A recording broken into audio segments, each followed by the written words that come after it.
भक्तों जय श्री राम, जय बागेश्वर धाम की। जैसा कि आप लोग जानते हैं कि बागेश्वर धाम में पंचम बुंदेलखंड महामहोत्सव प्रारंभ हो गया है और आज 10 तारीख है। गुरुजी धाम पर ही मौजूद हैं। गुरुजी ने कल शाम को सभी की सामूहिक अर्जी लगाई थी और आज भी हो सकता है कि आज 1 से 1.5 घंटे का दिव्य दरबार भी लगाएं। अगर पूर्व सरकार 1 से 1.5 घंटे का दिव्य दरबार लगाते हैं तो हम आपको ज़रूर वीडियो में दिखाएंगे। आप लोग देख सकते हैं कि पूर्व सरकार अभी जहां पर भंडारा चल रहा था वहां पर व्यवस्था देखने के लिए आए हुए हैं, क्योंकि जो टेंट वगैरह लगा हुआ था उसको खुलवाने के लिए आए हुए हैं। जो भी पंडाल यहाँ पर हवन यज्ञ हो रहा था इसकी व्यवस्था देखने के लिए आए हुए हैं और कोई भी सामान टूटे फूटे ना और सुरक्षित वहीं पर पहुँचाया जा सके, इसलिए बागेश्वर धाम सरकार गुरुजी अभी देख रेख कर रहे हैं।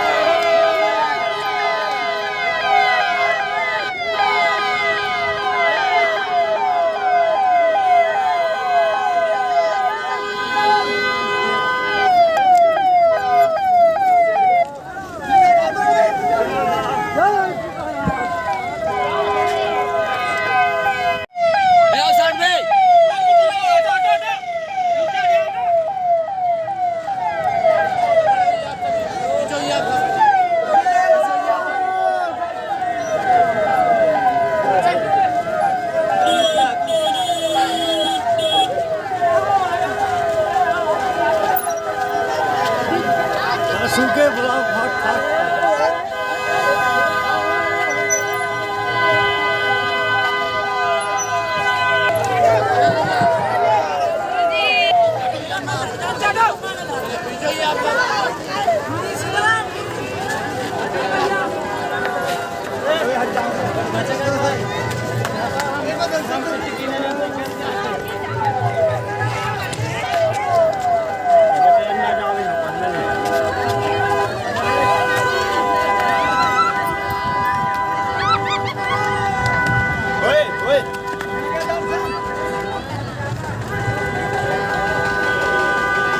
एक विधर्मी ने कहा कि राम मंदिर बन गया तो क्या देश का भला हो गया। अब पंडित पुजारी मजे उड़ाएंगे, दान पेटी में चढ़ावा आएगा और पंडित पुजारी उसके मजे उड़ाएंगे। संतों के तो मजे हैं। और कृष्ण जन्मभूमि के लिए भी आप बात भी करो तो काय के लिए।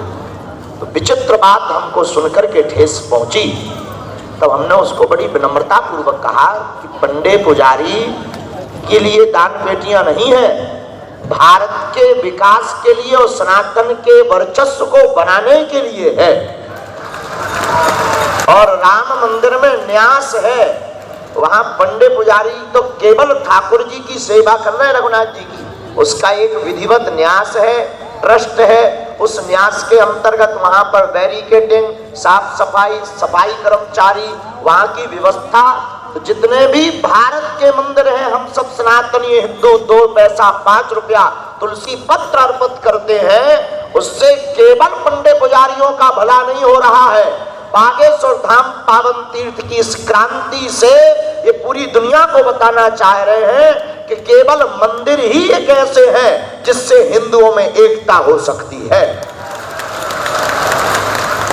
इसी संकल्प को लेते हुए हमने फिर 5 तारीख के लिए यह विचार किया कि जब सभी संत आएंगे तो हम ये बात उनके चरणों में रखेंगे। संत बड़े दयालु होते हैं, बड़े कृपालु होते हैं और हमारे तो प्राण भी संत हैं। और हमारा तो जीवन में श्वास और हमारे जीवन में जो कुछ भी है इन संतों के चरणों के ही प्रताप के कारण है। बहुत लोग अकेले में हमें मिलते वो कहते आपके चमत्कार का राज क्या है। वो हमसे पूछते हैं आपके सिद्धि का चमत्कार का राज क्या है। हम सच बतावें, हमारे चमत्कार का इतना सा राज है जो अब ये पधारते हैं और हम जब दंडवत प्रणाम करते हैं और जब ये मुस्कुराकर आशीर्वाद दे देते हैं, यही हमारे चमत्कार का राज है और दूसरा कोई राज नहीं है। तो बिना विलंब किए भारत के समस्त सनातनियों को आह्वान करेंगे कि मंदिरों की दान पेटियों से मंदिरों का निर्माण नहीं, हज यात्रा बंद होनी चाहिए, सरकारी अधिग्रहण से मंदिर बाहर होने चाहिए और मंदिरों की दान पेटियों से गरीब बेटियों का विवाह होना चाहिए। केवल विवाह नहीं, अस्पताल, शिक्षा विद्यालय, गुरुकुलम, संस्कृत का प्रचार, भूखे को भोजन, प्यासे को पानी और रोगी को निरोग करने के लिए औषधालय, यह मंदिरों में आने वाली दान पेटियों के रुपयों से होना चाहिए। क्योंकि मंदिरों में चढ़ाता कौन है? हम सनातनी हिंदू, और उसको खाता कौन है? भूख वाले। ये नहीं चलेगा। हमको कल एक व्यक्ति समझा रहे थे कि आप बहुत ज्यादा खतरा मोल ले रहे हो। हमने कहा डरते वो है जो बुजदिल होते हैं। जो होगा देखा जाएगा। लेकिन मेरे भारत के लोगों, हमारा कन्या विवाह कराने का मतलब केवल इतना ही है, हम भारत में नई लकीर खींच करके भारत में क्रांति जगा कर जाना चाहते। तुम हमारा साथ भर दो, हम तुम्हें मिलकर हिंदू राष्ट्र देंगे। हट जाएगा प्रभु। लेकिन तुमको भी घर से बाहर निकलना, तुमको भी सपोर्ट तो करना ही। मेरे पागलों, तुम हमारी आत्मा हो, तुम हमारा परिवार हो। हमारा यही आज संकल्प है कि इस यज्ञ का जितना भी फल है वो बागेश्वर धाम के सब पागलों को प्राप्त हो जाए। भारत के संत के रूप में माने जाने वाले भारत के अमर जवान शहीद, भारत की आर्मी, भारत के बीएसएफ कमांडो जो हम सबको सुरक्षित रख रहे हैं, सेना के सभी जवान धन्य हैं। और ये संत से कम नहीं है। मेरे प्रियजनों, हम संतों का तो आदर करते हैं, लेकिन इन सेना के लोगों का भी आदर करना चाहिए। ट्रेनों पर जब कोई एक्टर या नाचने वाला या यूट्यूबर डब्बे में आता है तो पूरा डब्बा खाली हो जाता है, जगह जगह सीटें खाली हो जाती हैं। लेकिन जब असली हीरो सरहद से अपने घर आता है, कई सालों से अपने माँ से मिलने के लिए, उन बेचारे सेना के उस जवान को एक सीट तक नहीं मिलती है, वह रेलवे के उस डिब्बे में, ट्रेन के उस डिब्बे में वह सुलभ के पास में लेटने को मजबूर हो जाता है।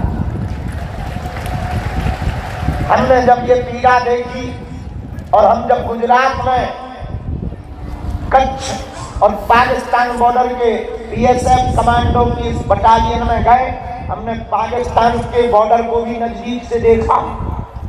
वहां के अधिकारियों ने दिखाया, पूरा घुमाया अपनी गाड़ी पर हमको, वहां पर हमें बैठाया और सामने जहां ऊंची चौकी थी, जहां से पाकिस्तान ऐसा दिखता था, हमने वहां से चाय पी के पाकिस्तान की घंटी बारी, बिल्कुल सामने से घंटी बारी। तो सब अधिकारी हंस रहे थे, बोले गुरुजी तुम बहुत खतरनाक हो। हमने कहा आप क्या बताएं, हमने पढ़ाई नहीं की, थोड़ा ट्रेनिंग वेनिंग नहीं की, नहीं तो अगर हो जाते नाकों चने चबा देते। तो वो हंसने लगे। जब हम वहां उन अधिकारियों के बीच में, इनके पास में होगा टीवी पे, वो होगा वहां का बीएसएफ का, आर्मी बीएसएफ का है, उस पर डालो। तो हमने जब उन्होंने कहा कि आप तो हनुमान जी के कृपा पात्र हो, अर्जी लगाओ, तो हमने सबको आशीर्वाद दिया उनके स्वास्थ्य के लिए, परिवार के लिए। और उसी दिन हमने प्रण ले लिया। सबने कहा कि गुरुजी आप सबके लिए सब कुछ करते हो, कभी हम सब सेना के लिए भी कुछ करो। उसी दिन हमारे मन में पीड़ा उठ गई और हमने प्रण लिया। हमने कहा देखो भैया, हम आज सरकार तो है नहीं, कुछ है तो है नहीं, जो भी हमारे पास है, लेकिन अब हम आध्यात्मिक आदमी हैं, हनुमान जी के चेला है, तो जाओ अब हम धाम वापस जा करके आपके लिए 108 कुंडी यज्ञ करवाएंगे। तब तक एक अधिकारी महोदय ने कहा कि हमारे शहीदों के लिए आप कुछ करो। उसी दिन हमने प्रण लिया, अब बागेश्वर धाम पर 108 कुंडी यज्ञ शहीदों को समर्पित की जाएगी। रोज शहीद परिवार आ रहे हैं, आत्म शांति के लिए हवन कर रहे हैं। आज भी ये मंच पर बैठे हुए हैं और किसी ने बेटा खोया है, किसी ने भाई खोया है, किसी ने पति खोया है, धन्य है ये शहीद परिवार के लोग, इनके घर में एक ऐसा पूत जाया, एक ऐसा सपूत जाया है जिसने भारत की आन बान शान बचाने के लिए अपने प्राणों का बलिदान दे दिया है। रोज 30-30, 40-40 परिवार आ रहे हैं। आज सिपाही शहीद सत्यवान सिंह जो 1971 के युद्ध में शहीद हुए थे, भारत पाकिस्तान के युद्ध में शहीद हुए थे, वीर चक्र से सम्मानित हैं। उनके परिवार से आज आए हुए हैं, खड़े हो जाइए, चलो ताली बजा करके इनका स्वागत कीजिए।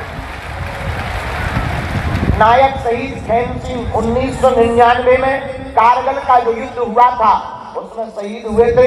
सेना मेडल से उनको सम्मानित किया गया था। ताली बजा करके इनके परिवार को भी साधुवाद आशीर्वाद दीजिएगा। ये उनका परिवार है जो हाथ जोड़ करके खड़ा हो गया। ये सेना चक्र है, जरा ये चक्र भी, वीर चक्र भी दिखा दीजिए, हमने कभी देखा नहीं। आज आर्मी झांसी के यहाँ से जवान सभी आए हुए हैं, उनको भी जरा एक मिनट बुला लीजिएगा। लाइए जरा देखिए। वंदे भारत माता की।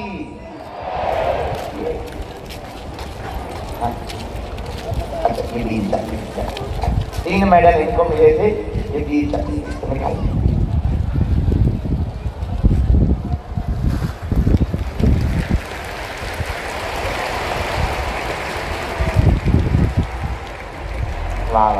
संग्राम मेडल, वीर चक्र, यह सब प्राप्त हुए हैं। एक बार जोरदार ताली बजा करके आप हनुमान जी से प्रार्थना करो।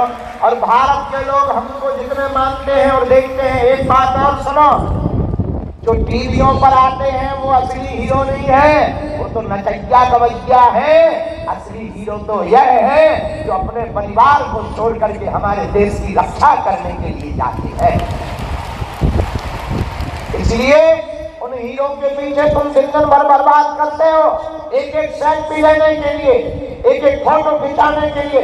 तुम्हारा जमीन अगर जिंदा हो, तुम्हारे दिल में अगर सच्चा हिंदुस्तानी का खून हो, तो आज प्रण लो, जीवन भर भारत के जवानों की, भारत की सेना का सम्मान करेंगे और उनके लिए मरने मिटने को तैयार हैं। बहुत बहुत धन्यवाद। जय हिंद। आज आरती करेंगे आप लोग। चाय के बारे में कॉफी दबाओ। बहुत हम अभी सबको हवलदार शहीद धर्मपाल सिंह जी 2020 में, अभी की बात है 3 साल पहले की, हवलदार शहीद धर्मपाल सिंह जी 2020 में शहीद हुए जम्मू कश्मीर में आतंकवादियों से लड़ते लड़ते। उनका परिवार कौन? आंडिया गई। हाँ, जोरदार ताली बजाई। कौन है आप उनके बेटे हो, भतीजे? ये कौन है? उन्हीं का, उनका बेटा भी आया है, भतीजा भी आया हुआ है। वंदे भारत माता की। बहुत बहुत बहुत अच्छे आए। भोजन किया तुम? यज्ञ में बैठे थे, हवन किया? बहुत अच्छा। बैठा। नायक शहीद अरविंद सिंह 1989 में शहीद हुए थे जम्मू कश्मीर में, आतंकवादियों से लड़ते हुए शहीद हुए थे। उनका परिवार आया हुआ है। कौन है? उनकी धर्मपत्नी आई है, उनका पूरा परिवार आया है। एक बार दोनों हाथों से ताली बजा के जय श्री राम बोलो।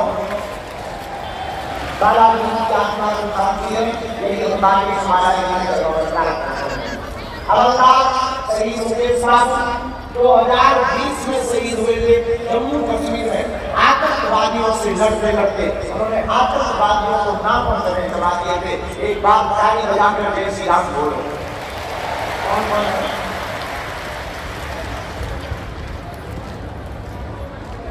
उनकी धर्मपत्नी आई हुई है। धन्य है ऐसी धर्मपत्नी जिसने अपने पति को भारत माता के लिए समर्पित कर दिया। जरा इनके ऊपर दृष्टि डालो कि कितनी वीरवान है, कितनी तेजमती है, कितनी धन्य है और कितनी सौभाग्यनी है। भगवान से प्रार्थना करते, भगवान इनको ढांढस दे, भगवान इनको बल दे और भारत के सभी सरकार से भी हमारी प्रार्थना है। आप लोग कहते हो कि चिंता मत करो, ये बात आज तक किसी ने नहीं उठाई होगी, पर हम उठा करके कह रहे हैं। और ये बहुत कठोर बात है, बहुत लोगों को बुरा लग जाएगा, सरकार के लोगों को, लेकिन लग जाए तो लग जाए, पर हम सत्य बोलने से नहीं चूकते हैं। बहुत बार सरकार कहती है कि सेना के लिए कलेक्टर घर का अधिकारी है, कभी भी जा करके कलेक्टर से बात करके कलेक्टर आपकी व्यवस्था करेगा। पर कई बार सेना के लोग परेशान रहते हैं, सेना परिवार के शहीद परिवार के लोग, उनकी कहीं पूछ तक नहीं होती है, उनको कोई पूछता तक नहीं है। हमारी प्रार्थना है सरकार से कि कठोर नियम लाया जाए, कोई एक ऐसा संविधान लाया जाए, शहीद परिवार और सेना में रहने वाले लोगों को विशेष व्यक्ति का दर्जा दिया जाए।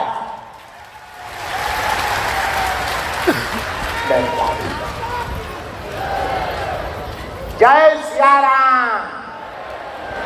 इनके लिए भी हम हनुमान जी से प्रार्थना करते, जितने भी शहीद परिवार आज आए हैं। इस यज्ञशाला में, बागेश्वर धाम की यज्ञशाला में संतों का चित्र नहीं लगा है। ये आपको हमको वीडियो बता रहा है जो पाकिस्तान बॉर्डर पे हम गए, ये देख लो, टीवी पे आ गया होगा। बहुत अपने भारत के पूरे आर्मी बैठी को दिखाओ, इसी में तेज करो।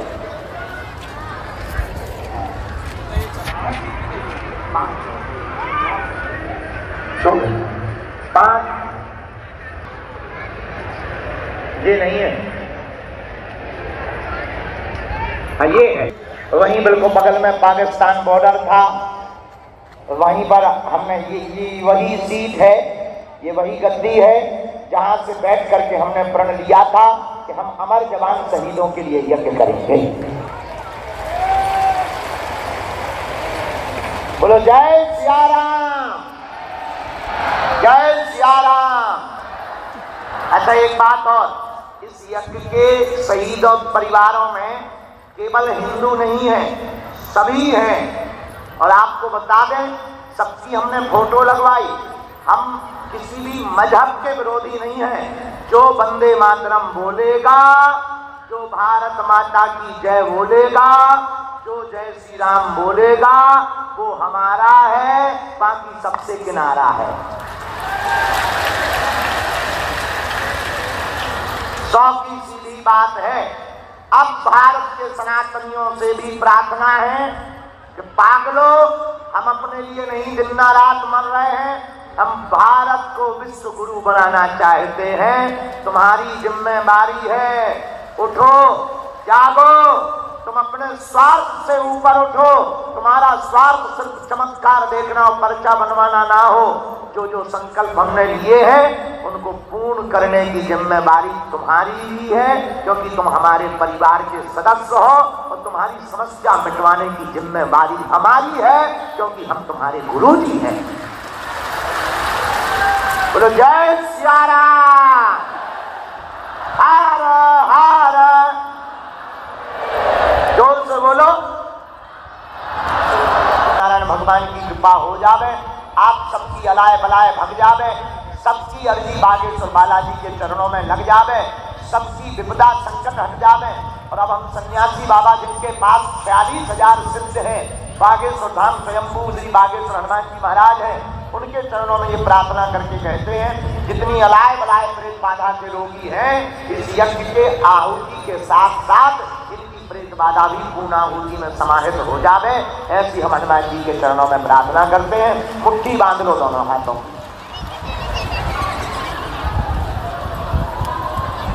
सबकी पहले सामूहिक अर्जी लगा देते हैं, फिर प्रेतराज सरकार का दरबार लगाएंगे, तब तक फिर कथा प्रारंभ हो जाएगी। कहो, हे बागेश्वर धाम प्रभु, हे बालाजी महाराज, हे सन्यासी बाबा, हे कलयुग के राजा, आपकी जय हो, आपकी जय हो, आपकी जय हो। हे बागेश्वर बालाजी, हे सन्यासी बाबा, आजीवन पर्यंत आपके चरणों से, आपके धाम से, आपके दरबार से हम जुड़े रहेंगे, हम आते रहेंगे, वचन देते हैं। परंतु हमारी अर्जी सुनो, हमारी अर्जी सुनो,